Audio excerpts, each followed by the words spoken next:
네, 오늘 여러분과 함께 예수님을 닮은 예쁜 눈이라는 제목으로 말씀 나누기 원합니다. 오늘도 지난번과 동일한 본문으로 설교를 하려고 합니다. 지난번에 눈에 대한 설교를 했었는데요. 모두 예쁜 눈 뜨며 잘 살아가고 계셨습니까? 아멘. 네.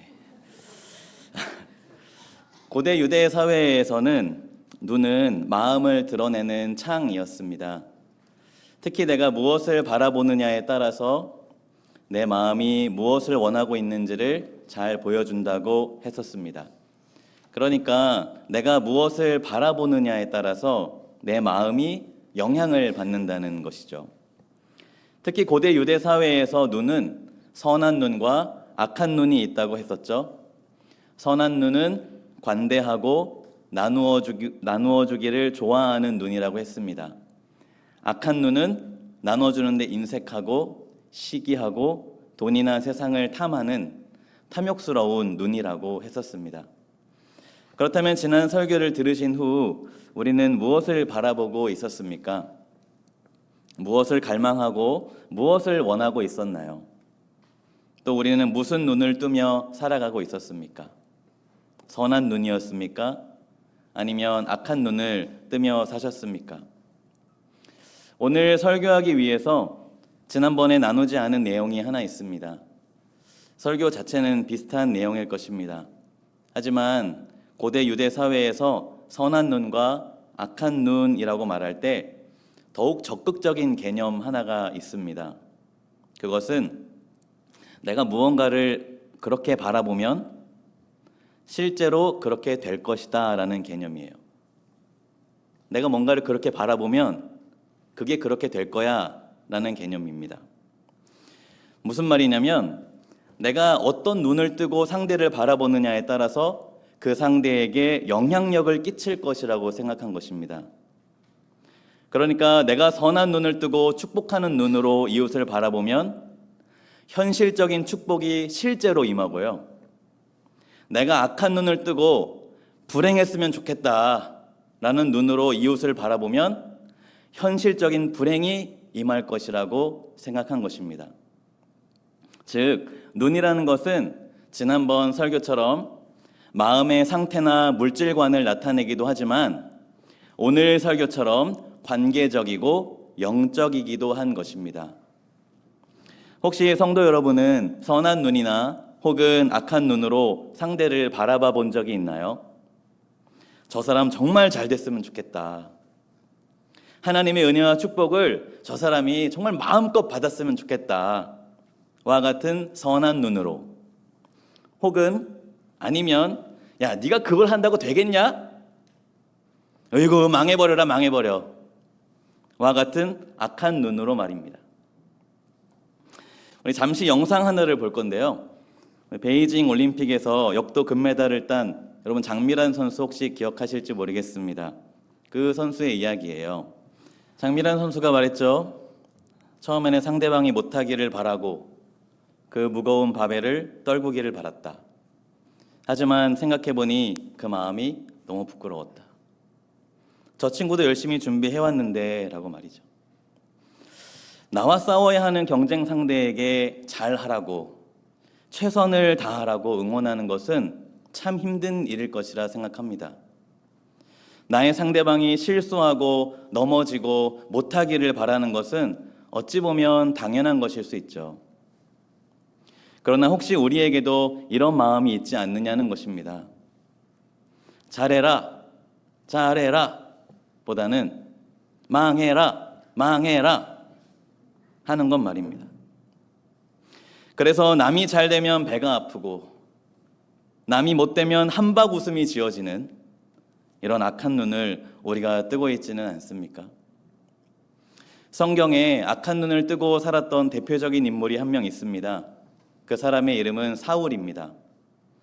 다윗이 골리앗을 죽이고 돌아올 때 여인들이 노래하죠. 사울이 죽인 자는 천천히요, 다윗은 만만히로다.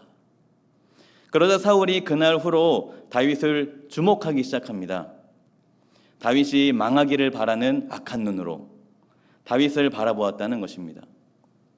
우리 함께 사무엘상 18장 7절부터 9절까지 읽어볼까요?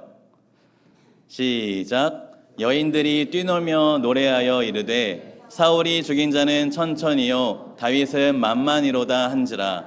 사울이 그 말에 불쾌하여 심히 노하여 이르되 다윗에게는 만만을 돌리고 내게는 천천만 돌리니 그가 더 얻을 것이 나라 말고 무엇이냐 하고 그날 후로 사울이 다윗을 주목하였더라.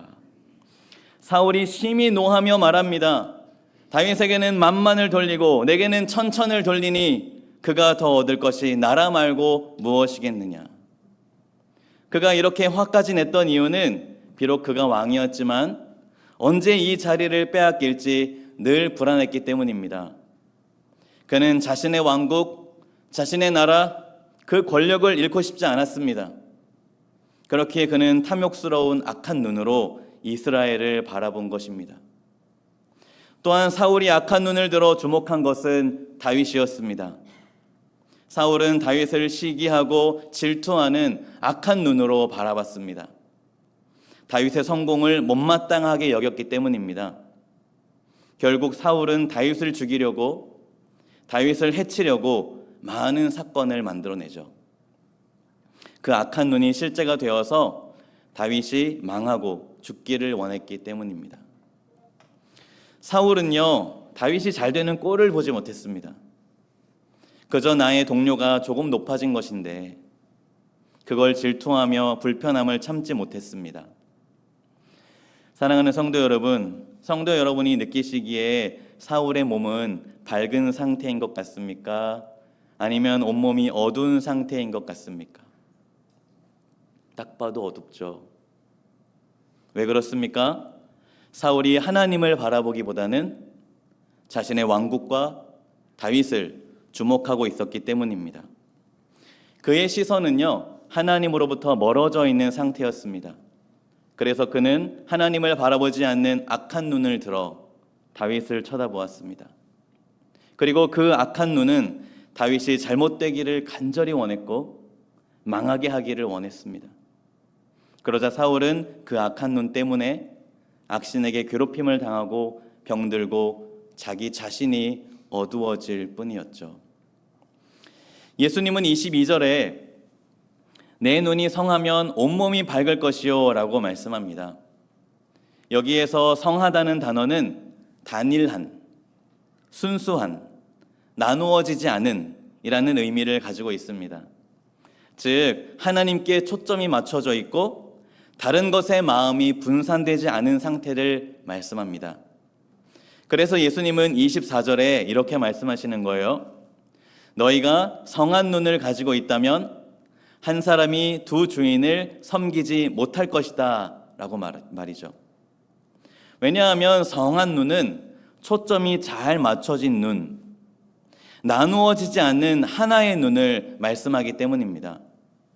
그 사람은 하나님께 초점을 맞추고 있기 때문에 다른 어떤 것에 마음이 분산되지를 않습니다. 하나님이 중요하지 재물이 중요한 게 아니라는 겁니다.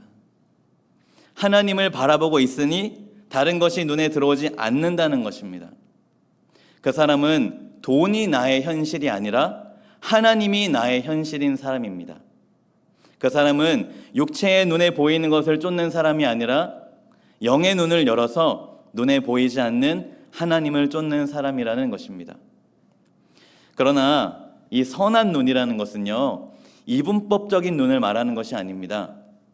하나님과 재물 중에 우리는 무엇을 선택하고 무엇을 버려야 하는가를 말하는 것이 아니라는 것입니다. 오히려 선한 눈이란 하나님께 초점을 맞추고 있기 때문에 나에게 있는 재물이 내 것이 아님을 인정하게 한다는 거예요.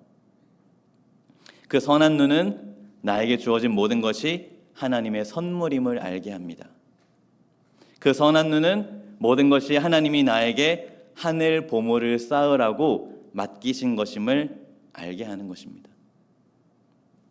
우리가 가졌다라고 생각하는 것은 사실 내 것이 아니기 때문에 나누어 줄 수 있습니다. 그저 맡겨진 것이기에 우리는 청지기가 되어 하나님의 것으로 베풀 수 있는 것입니다.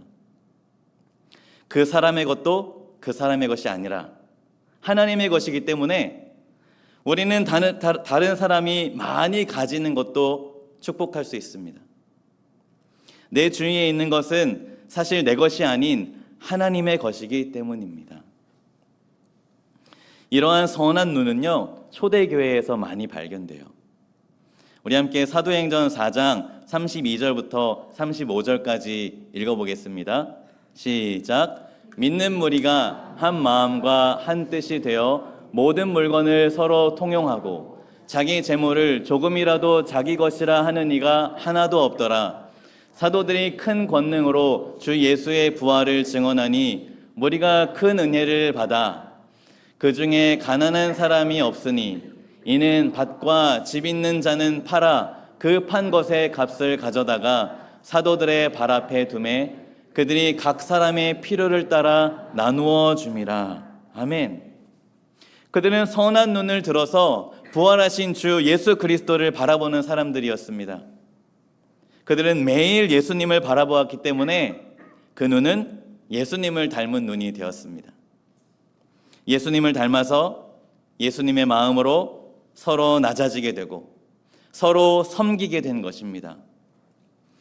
우리 목자 목련인들처럼 그들은 집을 개방했습니다. 목장에서 하는 것처럼 서로 필요한 것이 없는지 서로를 돌아봤습니다. 한 마음과 한 뜻으로 이건 내 거야, 저건 내 거야 하는 사람이 없었습니다. 어떤 사람은 기꺼이 자신의 것을 팔아서 가난한 자들에게 나누어 주기까지 했습니다. 왜 그렇습니까? 어차피 내 게 아니거든요. 어차피 내 것이 아닌 하나님의 것이기 때문입니다. 내가 하나님의 것으로 나의 하늘 상급을 쌓는다는데 얼마나 즐거운 일입니까? 남의 것으로 내 상급 쌓는 즐거움이 여러분 얼마나 쏠쏠한 재미가 있는지 아세요? 이렇게 나 혼자 잘 되기보다는 함께 잘 되기를 원하고 나 혼자 잘 먹고 잘 살기보다는 함께 잘 먹고 잘 살기 원하는 마음이 그들의 선한 눈으로 생겨난 것입니다. 사랑하는 성도 여러분이 느끼시기에 초대교인들의 몸은 밝은 상태인 것 같습니까? 아니면 온몸이 어두운 상태인 것 같습니까?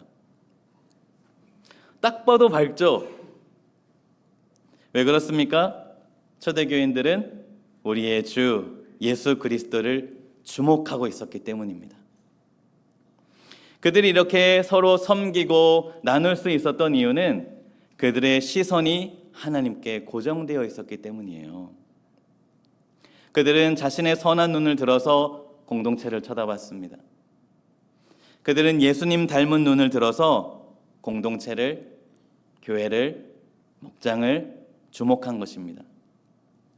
그 선한 눈은 공동체가 함께 하나님의 축복과 은혜를 온전히 누리기를 소망하게 되었습니다. 모두 다 함께 잘 되었으면 좋겠다. 너도 잘 되고 나도 잘 되고 우리가 함께 하나님의 축복으로 온전해졌으면 좋겠다. 이렇게 여겼습니다. 그들의 예수님을 바라보는 선한 눈은 예수님의 영향을 받게 된 거죠. 죽기까지 낮아지신 예수님, 우리를 위해 자신의 생명마저 아낌없이 내어주신 예수님을 닮게 한 것입니다. 그러자 교회 공동체는 온몸을 밝게 비추는 아름다운 교회 공동체가 된 것이죠. 우리 함께 오늘 본문 말씀을 다시 읽어볼까요? 22절부터 23절까지 말씀입니다. 시작. 눈은 몸의 등불이니 그러므로 내 눈이 성하면 온몸이 밝을 것이요 눈이 나쁘면 온몸이 어두울 것이니 그러므로 내게 있는 빛이 어두우면 그 어둠이 얼마나 더하겠느냐. 오늘 우리는 예수님께서 말씀하신 눈이 성하면 온몸이 밝을 것이요 눈이 나쁘면 온몸이 어두우리니 라는 말씀의 의미를 살펴보았습니다.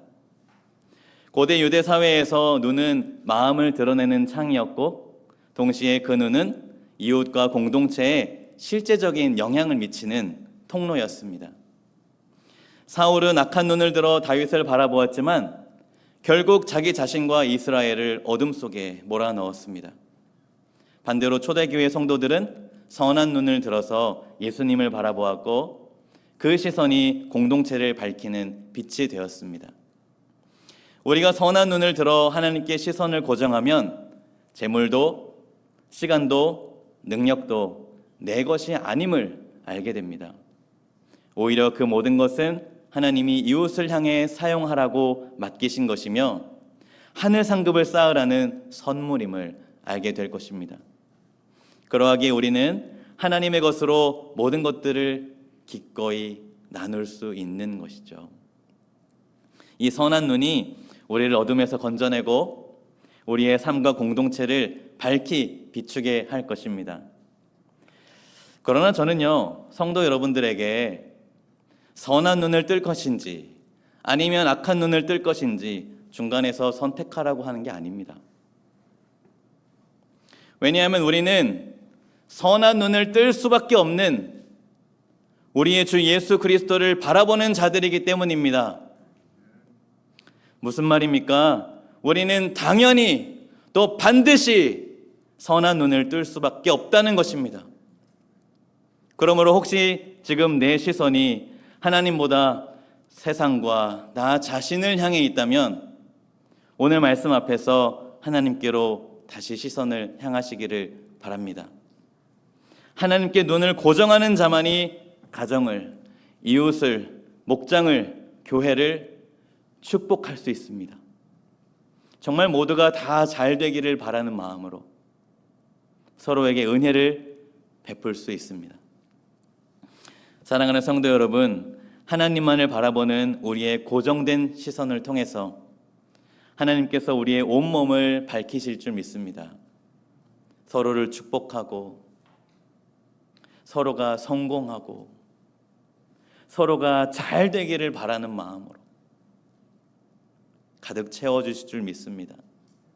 시기하거나 질투하거나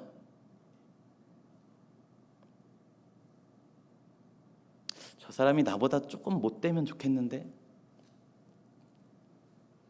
그런 마음이 아니라 서로 정말 축복하는 마음으로 살아가는 우리의 공동체가 되었으면 좋겠습니다. 그렇게 우리 모두가 하나님의 영광 가운데 함께 세워져 갈 줄 믿습니다. 아멘.